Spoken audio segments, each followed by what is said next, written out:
Número 12, o que é missões, e se baseia em Atos 1, versículo 8.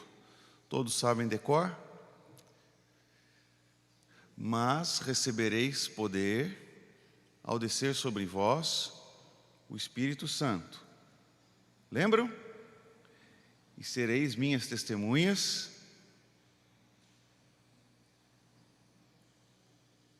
tanto na Judéia, Samaria, confins da terra, né? É isso aí. Então, vamos abrir Atos 1, versículo 8. Jesus estava subindo aos céus e conforme Mateus não fala explicitamente que ele subiu aos céus e que daria o Espírito Santo, ele simplesmente fala: estarei com vocês todos os dias, né? Mateus não registra tudo, mas ali ele fala: fazer discípulos de todas as nações. E em Atos 1:8, mas recebereis poder ao descer sobre vós o Espírito Santo, e sereis minhas testemunhas, tanto em Jerusalém, como em toda a Judéia e Samaria, até os confins da terra. Jerusalém, Judéia, Samaria, confins da terra. Então, nesse sentido, a abrangência das missões, todos os evangelhos deixam claro, né, que a abrangência das missões seria todos os povos, o mundo todo. E a palavra missão, derivada do termo latim missio, significa enviar e expressa o conceito bíblico de envio, que é abundante nas Escrituras. A palavra apóstolo significa enviado. Então você tem aqueles que são enviados pelo Cristo, que são os 12, e você tem aqueles que são enviados pela igreja. Então você vai notar que existem alguns outros, além dos 12, que são chamados de apóstolos, aqui no livro de Atos, mas não são apóstolos no mesmo sentido em que os 12, tá? Porque foram enviados pela igreja. É diferente de ter sido enviados por Jesus, com aquela autoridade que os 12, somente os 12, tinham. Então, nesse sentido, não há nenhum outro apóstolo, nem no primeiro século, até para sempre.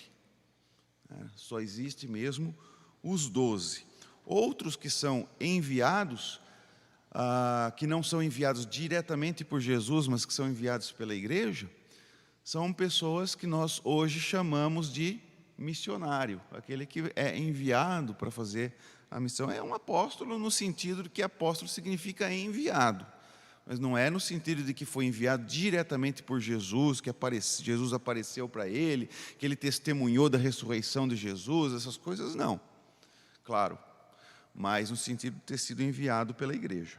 Então, o conceito, né, a palavra missão expressa o conceito de envio, e que é abundante nas Escrituras. Deus enviou o seu Filho para a salvação de todo aquele que crê, conforme João 3,16. Então, nesse sentido, Jesus é um missionário também, que ele foi enviado pelo Pai à terra para um propósito. Então, isso é uma missão, né? Jesus enviou discípulos para proclamarem o Evangelho, fazendo discípulos de todas as nações. Então, Jesus também ordena que haja missões. São as pessoas, para que toda a terra fosse atingida pelo Evangelho, alcançada, precisaria os primeiros cristãos saírem dali de onde moravam, dali de onde estavam, e pregarem em outros lugares. A igreja em Antioquia enviou Paulo e Barnabé para que os gentios fossem alcançados pela mensagem da salvação. Então, aqui está Barnabé, entre alguns que são chamados apóstolos, mas no sentido que a igreja enviou, não Jesus, né? Então, olha, em um recorte mais específico, a palavra missões tem sido frequentemente usada para indicar uma particularidade da missão geral da proclamação do Evangelho. Podemos entender que missão se refere à identidade da igreja chamada para amar e servir a Deus com tudo o que é e faz, enquanto missões, apresenta uma tarefa específica debaixo desse chamado geral, que é a proclamação do Evangelho, onde Cristo ainda permanece desconhecido. Então você tem a missão, a autora está assim colocando que missão como a identidade da igreja chamada para amar e servir a Deus.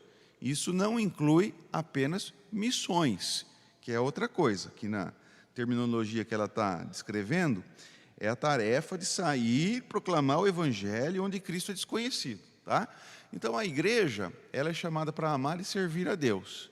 Essa é a missão da igreja. Então a igreja não tem apenas a missão de fazer missões. A igreja tem a missão de amar e servir a Deus. E essa missão, ela realiza onde quer que ela esteja. Os crentes que não saem para as missões, para longe, realizam a missão da igreja onde estão. Uma missão de servir a Deus como crentes, como profissionais dentro da sua profissão, como cidadãos do reino, emprestados, vamos dizer assim, aqui para o Brasil, no nosso caso, e que, portanto, vivem a ética do reino, né? Não fazem ou deixam de fazer porque está na Constituição do Brasil, mas porque é a ética do reino de Deus, né? Porque tem muitas coisas que são legais, segundo a Constituição do Brasil, mas que são imorais, de acordo com a palavra de Deus, não é? Então, nós temos a tarefa de glorificar a Deus e nos alegrarmos nele para sempre. Não é isso que nós conhecemos? A nossa tarefa é essa. Então, quer dizer, se alguém se esforça para fazer aquilo que Deus quer, mas não tem prazer em Deus, tem que tomar cuidado com o legalismo, que a gente vai ver mais à frente aqui. Então, temos que cultivar o coração para servir a Deus. Não é só ir lá e fazer, porque ninguém aguenta por muito tempo, se não tiver no coração, né? Há uma profunda correlação entre quem somos, quer dizer, nossa identidade, e o que somos chamados a fazer, quer dizer, que é a nossa missão. Quem nós somos e o que somos chamados a fazer, essas duas coisas têm que estar juntas, né? Então o apóstolo Pedro relacionou identidade e missão ao afirmar que somos raça eleita, sacerdócio real, nação santa, povo de propriedade exclusiva de Deus, com um propósito, a fim de proclamar as virtudes daquele que vos chamou das trevas para a sua maravilhosa luz. 1 Pedro 2, 9. Então, quem nós somos? O que somos chamados a fazer? Então, aqui está essa relação entre identidade e missão. O apóstolo Pedro está colocando que nós somos. Quem nós somos? Somos raça eleita. Quem nós somos? Sacerdócio real, somos nação santa, somos povo de propriedade exclusiva de Deus. Tá, e qual é a nossa missão? Aí ele fala, por que nós somos tudo isso? A fim de proclamar virtudes daquele que vos chamou das trevas para a maravilhosa luz. Ele nos chamou das trevas para a luz, mas ele também tem outros a chamar das trevas para a luz através de nós. Assim ele determinou, ele não precisava de nós, mas assim ele quis nos dar essa responsabilidade e privilégio. Jesus fez o mesmo ao declarar que somos sal da terra e luz do mundo, alertando-nos que nossa identidade, que é, no caso aqui na figura que ele está usando, sal e luz, né, deve estar associada à nossa missão, sob o risco de nos tornarmos um sal sem sabor e uma luz escondida. Ele fala aqui luz que não brilha, mas eu não colocaria nessas palavras, porque se a luz brilha, né? Mas a maneira como Jesus fala dessa luz é uma luz que fica escondida embaixo de alguma coisa e, portanto, ela brilha ali escondida, né? E não dá para as pessoas verem.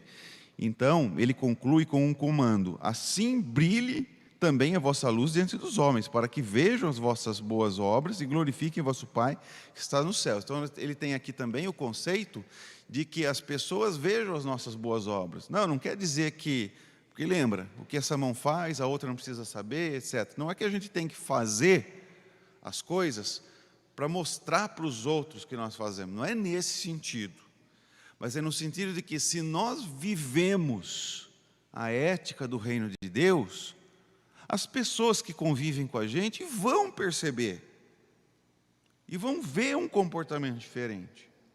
E esse comportamento diferente que as pessoas vão ver, não é para nossa glória, mas é para que as pessoas, vendo que um cristão tem uma ética diferente, que ele tem uma ética de fato, né? E ele vive e realiza essas obras, eles então glorifiquem a Deus. Tudo é para a glória de Deus. Por que eu tenho que fazer boas obras se a salvação é pela graça? Eu tenho que realizar boas obras para a glória de Deus. Então eu também tenho a missão de realizar boas obras. Por quê? Para a glória de Deus. Qual é o fim principal do homem? Glorificá-lo. Não tem tudo a ver? Encaixa tudo? Tudo bem. O apóstolo Paulo enxergou essa relação com sua própria vida, em sua própria vida. Na introdução de sua carta aos Romanos, ele apresenta como servo de Jesus Cristo, que é a identidade dele, e chamado para ser apóstolo, quer dizer, o seu ministério, a missão pessoal que ele tinha. Ele é servo, e o que ele faz? Qual é o ministério? No caso dele, um apóstolo. Daí ele separado para o evangelho de Deus, né? Quer dizer, sua missão. E declarando quem é e qual é o seu chamado e o que Deus espera dele. Então isso está no primeiro versículo já.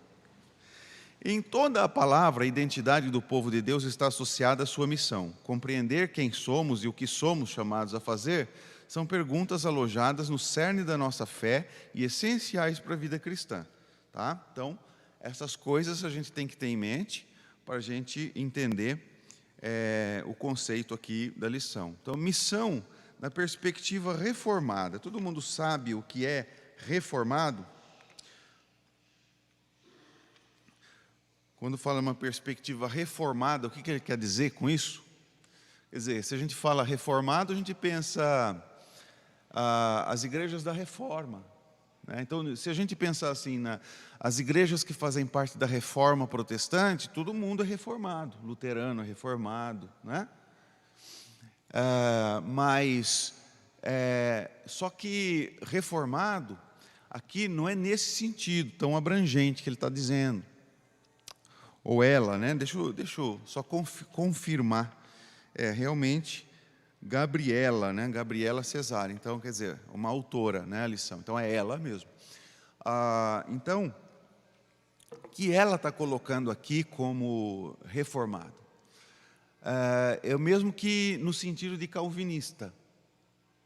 Então, nós temos as igrejas que são chamadas propriamente de reformadas, e tem as igrejas reformadas que vieram da Inglaterra, né, que ali assumiram o nome de presbiterianos, por causa do governo da igreja, que é o governo de presbíteros.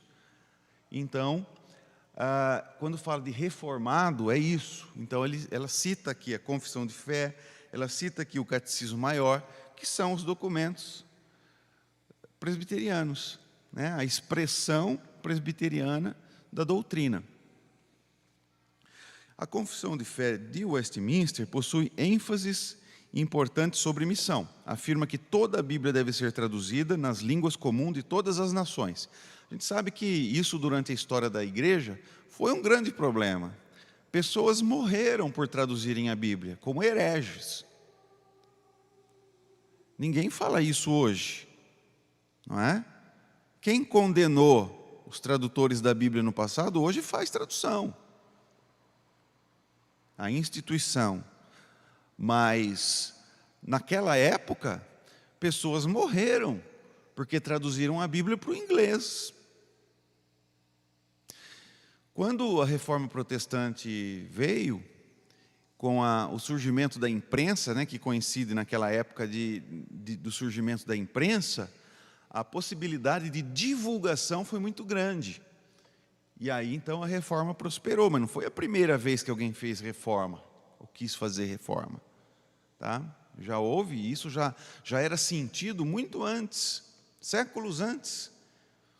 Mas, enfim, no século XVI, foi para frente o movimento de reforma, E um dos pontos que favoreceram isso foi a imprensa, porque você poderia imprimir não só a Bíblia, como muitos outros materiais explicativos também, que foram divulgados rapidamente. Não havia necessidade de copiar à mão.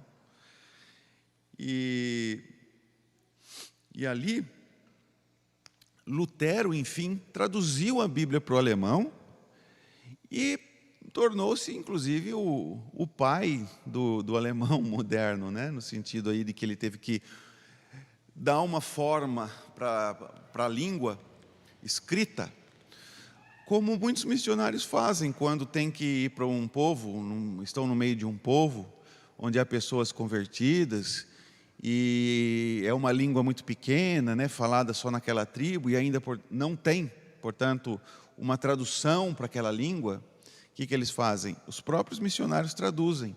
E aí eles têm que pegar a língua, formular uma gramática, né, entender a língua, fazer uma língua escrita e tudo mais, para que possa, então, fazer a tradução da Bíblia. Então, Lutero fez isso, foi muito importante para a língua alemã, inclusive.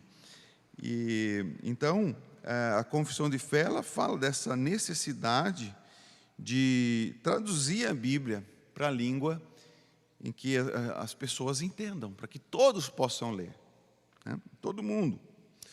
A igreja visível o pacto de Deus e os homens em Cristo Jesus se estende a todas as nações, tanto aos judeus como aos gentios. Então, a igreja visível não está restrita a uma nação e é formada de todos aqueles que pelo mundo inteiro professam a verdadeira religião. Aquilo que no Antigo Testamento era restrito a Israel, agora não é restrito a Israel. Então, se a gente fala em duas dispensações, na primeira a igreja era nacional e na segunda ela é internacional. O restante é igual, né? Então, ela cita também o Catecismo Maior de Westminster, que afirma, em resposta à pergunta 58, a respeito da exaltação de Cristo em sua ascensão, que ele, Jesus, ordenou aos apóstolos o dever de pregarem o Evangelho a todos os povos. E em resposta à pergunta 191, acerca da petição venha o teu reino, esclarece que pedimos que o domínio do mal seja destruído, o Evangelho seja propagado por todo o mundo. Então, a Confissão de Fé e os catecismos não foram escritos por pessoas ignorantes da Bíblia. Foram 150 teólogos de profundo conhecimento da palavra e de respeito, que escreveram a Escritura, que escreveram a confissão e os catecismos com base na Escritura. E ali também, a gente tem o que quer dizer a primeira petição, como a lei, ela vai esmiuçando cada ponto da lei, ela também vai esmiuçando cada ponto da oração do Senhor. Então a gente quer aprender a orar mais corretamente, com todos os itens que uma oração precisa ter. O que a gente faz? A gente vai melhorando a nossa oração de acordo com o modelo que Jesus ensinou. E ali ele ensinou, então, venha o teu reino. O que é isso? Venha o teu reino. Jesus ensinou que o Evangelho ele vai crescendo. O reino de Deus ele começa com uma sementinha de mostarda que vai crescendo e torna-se uma árvore grande, onde todo mundo vai... Os passarinhos vão fazer ninhos, pessoas embaixo da sua sombra. E começou com uma sementinha pequena. Ou com um pouquinho de fermento numa massa, que aos poucos vai atingindo a massa toda, ela vai crescendo. Assim é a pregação do Evangelho e o reino de Deus vai crescendo. Então, quando ela responde essa pergunta, o que nós pedimos quando dizemos, venha o teu reino? Que o domínio do mal seja destruído. Que mais? Que o Evangelho seja propagado por todo mundo, não é? O reino de Deus em sua forma espiritual, até que enfim venha o reino na sua forma de plenitude, que é com a vinda de Jesus, A Reforma Protestante do século XVI,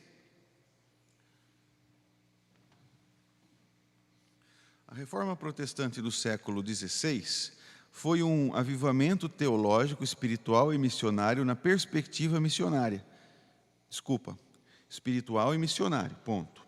Na perspectiva missionária, gerou um enorme e prolongado impacto, sobretudo em três áreas.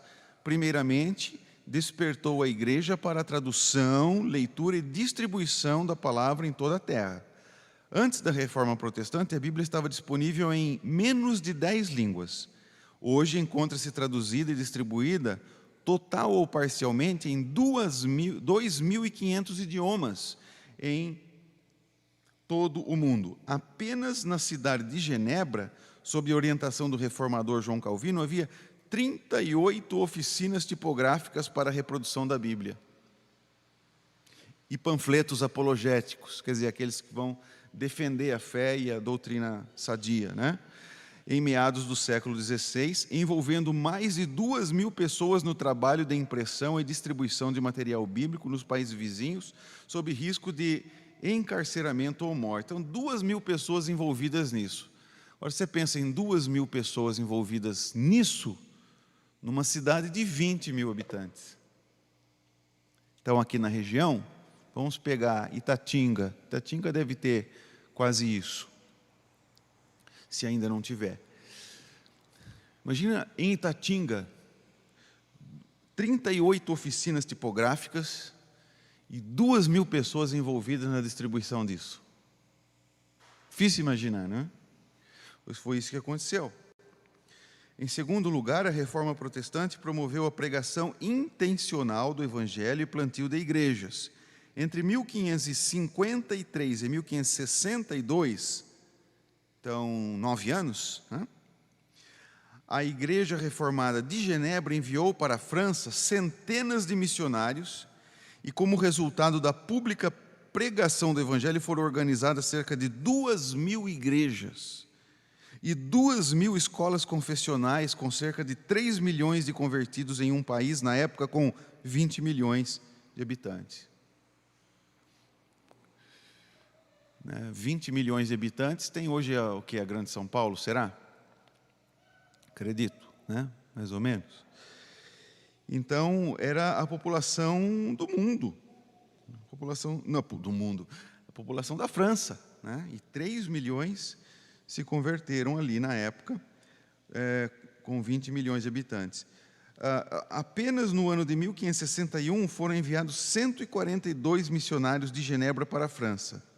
Se comparamos a forma proporcional a Genebra do século XVI, com 20.000 habitantes, e o Brasil hoje com mais de 20 milhões de evangélicos, precisaríamos enviar 142.000 missionários em um ano para nos equipararmos ao movimento missionário reformado naquela época. Então, veja como foi extraordinário, né?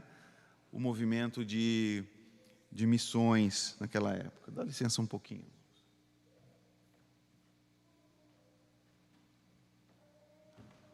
A gente vai falando, precisa lubrificar.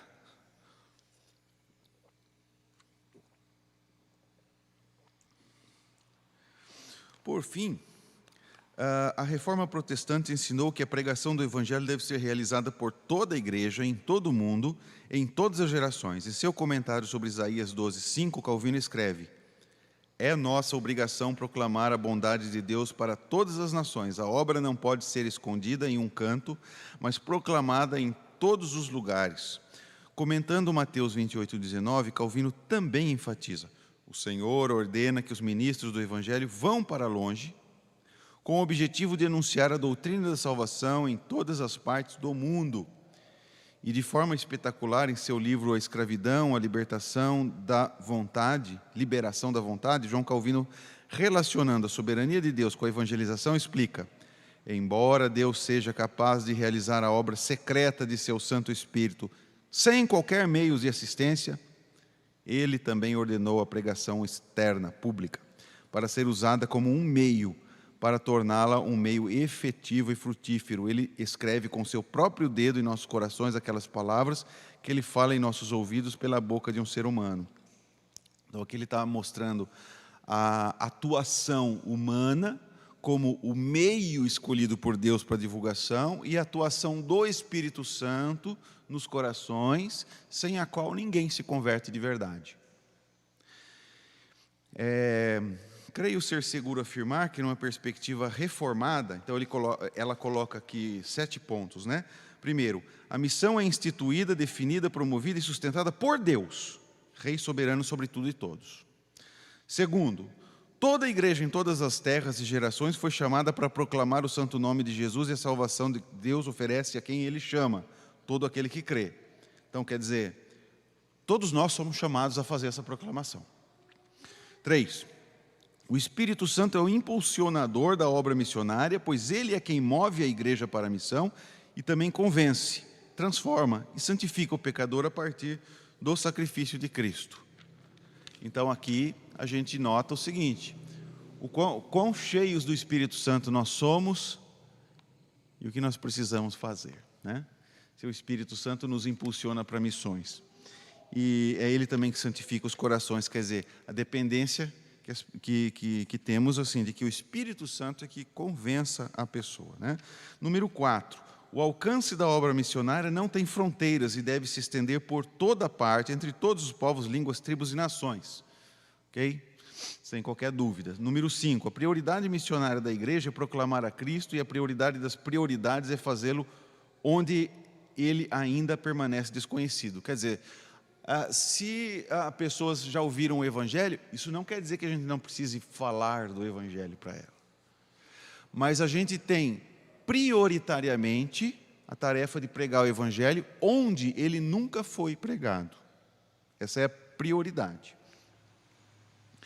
Aí ele coloca, número 6, o Evangelho é oferecido por Deus para que homens sejam redimidos e ele seja adorado. Então veja, por que nós pregamos o Evangelho? Muita gente trabalha com o seguinte conceito, de que eu preciso pregar o Evangelho porque senão as pessoas vão para o inferno. Coitada delas, então eu tenho que pregar porque eu as amo, então eu prego para que elas não vão para o inferno. Mas isso não é o mais importante. O mais importante de tudo é a glória de Deus. Que ela seja salva para a glória de Deus. E enquanto ela estiver viva e presente aqui na terra, ela viva glorificando a Deus. Então aquele que mentia não mente mais, passa a glorificar a Deus. Aquele que roubava não rouba mais, porque agora ele passa a glorificar a Deus em suas atitudes com respeito à propriedade do próximo. Então, assim e dessa forma. Ele é oferecido por Deus para que homens sejam redimidos e ele seja adorado. Quer dizer, mais gente adorando a Deus. Deus é o principal. Deus é a finalidade que nos move, porque nós somos chamados a amar o próximo como a nós mesmos. Tudo bem desejar que o nosso próximo, a quem amamos, seja salvo, é isso? Só que amar a Deus é com todo o nosso ser, de modo que a prioridade é a glória do nome dEle. Em segundo lugar, aí sim, a redenção das pessoas, a salvação das pessoas, né? Então, pessoas convertidas, porque assim o nome de Deus é mais glorificado através das suas atitudes no mundo e através também da adoração num culto. E número 7, há muitas motivações bíblicas para a obra missionária, porém a maior delas é a glória de Deus. Então, resumindo com uma conclusão, o número 7. Missão e a igreja. O Pacto de Lausanne, publicado em 1974 por líderes evangélicos de 150 países, sintetizou a missão da igreja, expressando que o propósito de Deus é oferecer o evangelho todo, por meio de toda a igreja e toda criatura em todo o mundo. Atos 1:8 é um importante texto para entendermos a proposta missionária de Cristo para a sua igreja. Reunido com seus discípulos, Jesus é questionado sobre o tempo para a restauração do reino a Israel. Cronos. Cronos é uma palavra grega que aparece na Bíblia e é diferente de kairos, que é também tempo e também aparece na Bíblia. Então, cronos e kairos. Para nós vai aparecer tudo em português igual, mas no grego é diferente. Então, cronos é o termo utilizado para tempo no versículo 6, onde ele diz assim: será este o tempo em que restaures o reino a Israel? A palavra tempo é cronos aqui. certo? A pergunta era escatológica, pois cronos se refere ao tempo humano, linear. Então, cronos é o tempo do relógio, é o tempo do calendário. Que dia é hoje? Ontem foi tal dia, amanhã será tal, daqui a um ano será, né? Agora é 10h15, aí o culto é às 19h, então esse é um tempo cronológico, tá? Será este o tempo? Então chegou a hora do relógio, do calendário, que restaures o reino a Israel? A pergunta era escatológica, né? Então, portanto, era uma pergunta sobre a agenda dos últimos dias. Os discípulos indagavam qual seria o dia, mês e ano da restauração do reino a Israel. A forma como essa pergunta foi elaborada mostra a limitação da compreensão dos discípulos quanto ao centro dos ensinos de Jesus. Quando perguntam, será este? Indica que eles esperavam uma restauração imediata com objetivo definido. Que restaures? Indica que eles esperavam uma restauração imediata com objetivo definido. Que restaures aponta uma reconstrução nacional, aliás, e política. E o complemento a Israel dá um tom político e territorial, independência de Israel. Então, aquela coisa ainda que a igreja seria nacional e que o Messias teria vindo para Israel, né? Somente. A preocupação era puramente escatológica. A resposta de Cristo no texto, não vos compete conhecer tempos ou épocas, poderia ser constituída usando o mesmo termo para tempo, cronos, indicando um tempo linear, como dia, mês e ano. Seria a opção mais comum. O texto poderia usar ainda outro termo, kairos, que se refere ao tempo oportuno, quer dizer, o melhor momento. Sabe quando você fala assim, você tem que falar uma coisa, mas você sabe que essa não é a hora, porque a hora você vai perceber, quando for oportuno, você vai falar. Tá? Então, seria essa ideia do kairos, né? O tempo oportuno. Da forma surpreendente, a resposta registrada engloba ambos os termos, cronos e kairos. Nesse impasse surge o versículo seguinte, que Jesus afirma, recebereis poder ao descer sobre vós o Espírito Santo, e sereis minhas testemunhas, tanto em Jerusalém como em toda a Judéia e Samaria, até os confins da terra. Deixa claro que sua ênfase para a igreja não é simplesmente escatológica, mas missiológica, que seu desejo não é formar um povo contemplativo que se enclausura para esperar o futuro dos dias, mas um povo aguerrido e missionário que proclama o seu nome por toda parte, em todas as gerações, até a sua volta. Então ele fala assim, não interessa vocês conhecer o tempo cronológico ou o tempo oportuno. Vocês têm que estar trabalhando. Vocês têm que trabalhar. Não é vocês conhecer a hora, tá? Vocês têm que trabalhar. Paul Hiebert, provavelmente o mais influente antropólogo missionário de nossa geração, afirmou que o Evangelho transforma o ser humano em 3 dimensões: suas convicções, comportamento e cosmovisão, a maneira como enxerga o mundo ao seu redor. Mas uma igreja transformada apenas em suas convicções, não em seu comportamento, torna-se nominal. Quando transformada em seu comportamento, mas não em suas convicções, torna-se legalista. Vamos parar aqui para pensar um pouquinho nisso. Uma igreja transformada em convicções, mas não no comportamento, é só uma igreja nominal. Quando a gente fala do crente convencido, não é? Que ele não é convertido, ele só é convencido. Ele tem a doutrina, mas não tem a prática. É aquele que pratica a apostasia. Quando ele abandona a doutrina certa, mas Jesus no coração nunca teve. Parecia crente, mas um dia se revela, abandona a doutrina. Esse é o apóstata, né? Por quê? Porque ele é apenas um crente nominal. Ele sabe as doutrinas, ele sabe defender as doutrinas, tudo, mas lá no seu coração, ela não faz diferença nenhuma na vida dele, em suas práticas, em suas palavras. Aí, quando transformada em seu comportamento, mas não em suas convicções, torna-se legalista. Quer dizer, eu faço, mas não é que eu creio naquilo. Não é que eu confesso aquilo de coração, eu só faço porque as pessoas estão olhando, porque eu quero parecer. Então eu não tenho aqui, eu tenho só na prática. Então aí você tem o legalista. E se transformado em suas convicções e comportamento, não em sua convicção, torna-se infrutífero. Então quer dizer, ele tem a convicção, ele crê naquilo, aquela doutrina, ele pratica aquela doutrina, mas ele não tem uma cosmovisão. O que é? Uma visão de mundo, uma visão ampla, onde ele enxerga todas as coisas pelo prisma do Evangelho. O que essa pessoa se torna? Infrutífera, em termos missionários, né? Talvez seja esse os maiores perigos da Igreja de Cristo em nossa geração. Tornar-se nominal, legalista ou infrutífero.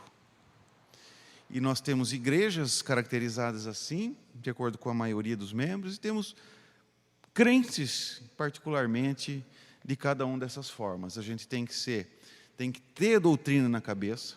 Porque tem gente que fica tão abismado de não haver a prática, só a doutrina, que ele nega a doutrina, enfatiza a prática. Mas acontece que qual é a prática? É a doutrina que diz. Então, se você fala assim, você vai aprender a jogar,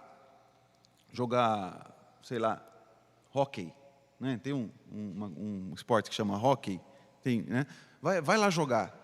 Ah, mas como que é? O que tem que fazer? Não importa a regra, vai lá e joga. Vai sair porcaria, né?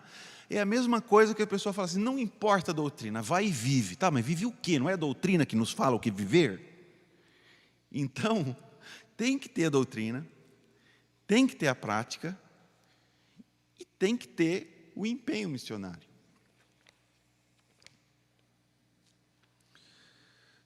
Seja indo, orando, contribuindo financeiramente, todas as formas, né? Deixa eu ver aqui onde que estava. Estava falando dos tempos, estava lendo aqui. Tá, ok. O desafio missionário hoje. Então, após 2000 anos de história cristã e 500 anos de reforma protestante, boa parte do mundo ainda continua sem conhecer o Evangelho de Cristo.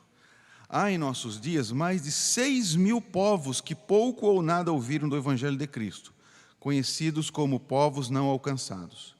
Desses, mais de 2.000 não possuem qualquer iniciativa missionária entre eles, cristã. São considerados povos não alcançados. Em uma perspectiva demográfica, há mais de 2 bilhões de pessoas que nada ouviram de Cristo em sua própria língua e cultura. E quanto à Bíblia, apesar do grande avanço nos últimos séculos, há cerca de 1.800 línguas e dialetos sem nada da palavra em seu próprio idioma. Quer dizer, tem muito trabalho a ser feito. Quer dizer, de repente você fala assim, tem alguém, poxa, eu queria fazer algum tipo de missão, mas qual é essa missão? De repente você se torna um tradutor aí de uma língua ainda não alcançada. Você vai ter que aprender essa língua, a língua original da Bíblia, ter contato com o missionário, né, que está lá, e fazer essa ajuda. Quer dizer, de repente, quem sabe, né, não é algo que Deus levanta no meio da igreja para que alguém faça. O recorte nacional, em perspectiva transcultural, há mais de 100 etnias indígenas, estou falando assim, só no Brasil, sem presença de um missionário evangélico, cerca de 10.000 comunidades ribeirinhas, 6.000 assentamentos sertanejos e 2.000 comunidades quilombolas não possuem qualquer igreja evangélica entre eles. Mais de 700.000 ciganos permanecem sem ouvir o Evangelho em sua própria língua. E na cidade? Olha só.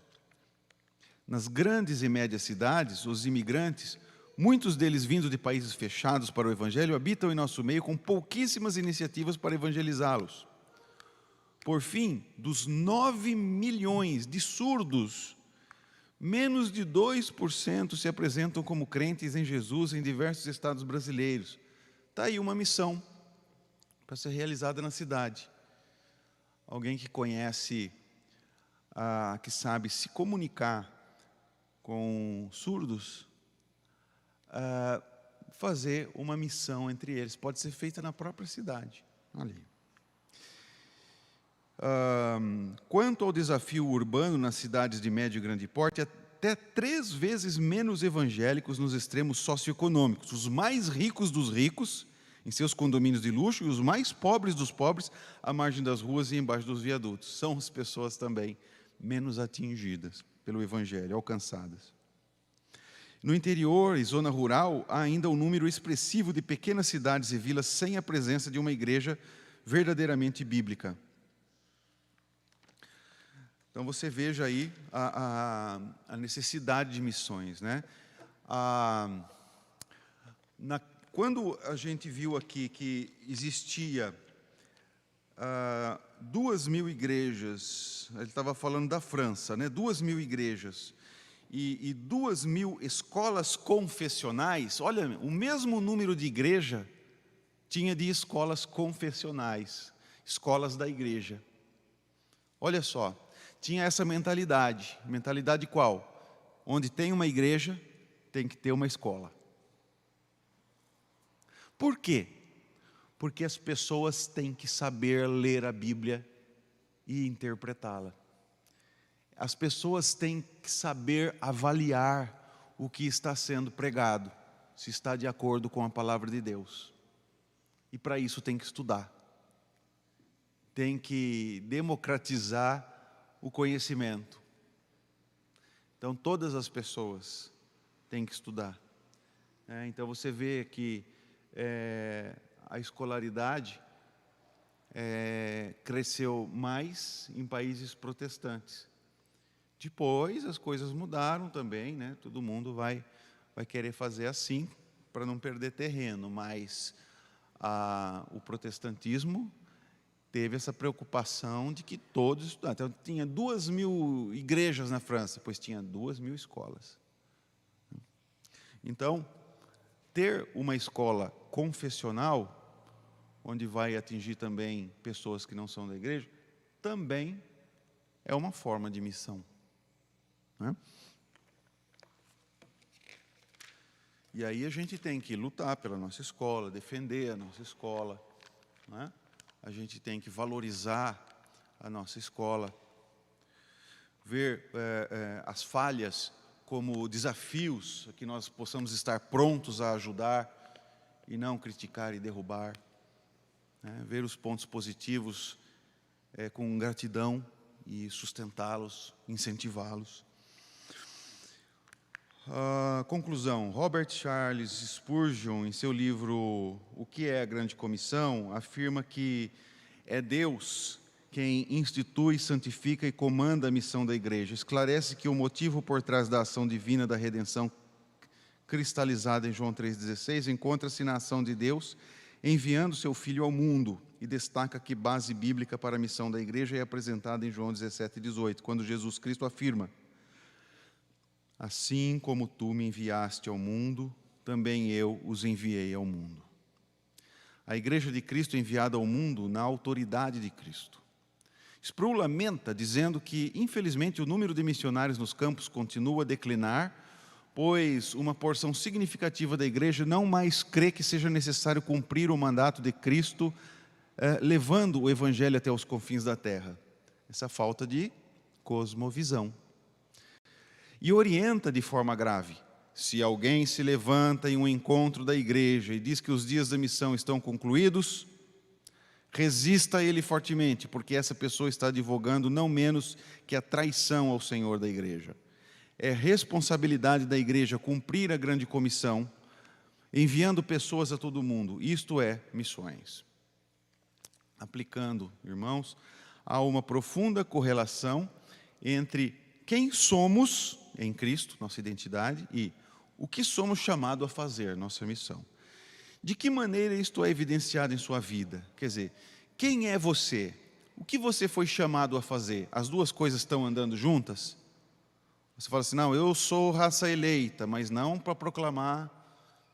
Eu sou povo de propriedade exclusiva de Deus, eba, mas não proclamo as virtudes daquele que nos chamou das trevas para a sua maravilhosa luz. Opa! Né? Então, o que há para juntar essas duas coisas? Estão juntas? Quem eu sou e o que eu tenho que fazer? Toda a igreja de Cristo é chamada a orar, proclamar, investir, evitar e se envolver para que o evangelho chegue em toda parte. Avalie seu envolvimento com missões e busque se envolver mais com essa obra. Então você pode fazer uma obra, uma missão aqui na cidade mesmo. Você vai encontrar algum aspecto aí, algum canto, alguma classe social, deficiência, algum tipo de deficiência que tem uma população com ela, e que, como no caso surdos, né, assim, em que você pode se encaixar, se esse é o seu chamado específico. Todo mundo tem que pregar o evangelho, mas às vezes alguém é chamado para uma missão específica, né? Dedicando um tempo do seu dia para isso. Quem sabe, né, você esteja se sentindo chamado para um nesse momento. Você pode contribuir com essa missão que é feita na cidade, com a missão que é feita em outro país, financeiramente. Você deve interceder por tudo isto. São formas de se envolver com a missão, além, é claro, de ir. Agora, ir e fazer missão num povo diferente, ou numa língua diferente, num país diferente, é necessário preparo, sim, muito preparo. Tá? Não é só chegar lá, que às vezes acontece isso, né? Faz um apelo na igreja, eu quero ir para lá, vai para lá, mas não tem suporte, a pessoa volta, né, destruída. Por quê? Porque é outra cultura, é outra língua, você vai lá, se você não conhecer a cultura, você faz besteira, né? Quer dizer, você ofende a pessoa sem saber, porque aqui não é ofensa, mas lá é. Então você tem que estudar a cultura, estudar a língua, estudar, se preparar psicologicamente para que você vai fazer, você vai estar longe de casa, longe dos familiares e tudo mais. Então, quer dizer, existe preparo para isso também, né? Então, mas tem aqueles que são chamados para esse campo, que é o mais difícil. Então, a gente pelo menos contribui, né? E ora, e faz a nossa missão aqui. Então, para aqueles que ligaram aí a sua internet depois que nós começamos a aula, eu fiquei mais dependente da revista, tá, hoje, pela razão de termos um imprevisto, e eu não poder dar aula para os catecúmenos para dar aula aqui, tá bom? Para vocês. Então, na semana que vem a gente tem a última aula da lição. Essa é uma lição que tem uma 14ª, que está só na internet, então precisamos ver se vamos tê-la. Eu acredito que seja importante, né? Ela fala sobre a democracia, o que é uma democracia liberal. Então, frente à palavra de Deus, como nós lidamos com esse tema. Mas ninguém aqui se manifestou, não sei pela internet se tem alguém falando alguma coisa, mas os irmãos aqui querem falar alguma coisa, perguntar, dar um parecer. Não? Nada? Pode falar. Então nós vamos orar, encerrar nossa aula de hoje. Querido Deus, nós temos um desafio grande, Senhor, diante dos nossos olhos e pela Tua palavra. E pedimos, ó Deus, a Tua orientação pelo Teu Espírito Santo, a disposição do coração pelo Teu Espírito, fazendo algo em nós, algo ainda não visto, algo ainda não sentido, algo ainda não praticado por aqueles que nunca se envolveram com missões. Que o Senhor abençoe os nossos missionários, abençoe, ó Deus, reverendo José Roberto e Ivone em Portugal, missionários a quem nós ajudamos no sustento, e outros tantos, ó Deus, que estão por aí, vivendo as dificuldades de estar longe do seu país, de sua família, no meio de um povo de cultura diferente, que fala outra língua, Sustenta, Senhor, os teus filhos, protege-os das pessoas maldosas e da perseguição que há nesses países, ó Deus, para que em todos os casos possam proclamar o Evangelho de Jesus. E nós aqui, onde estamos em nossa cidade, por Cristo Jesus, Senhor. Amém. Amém.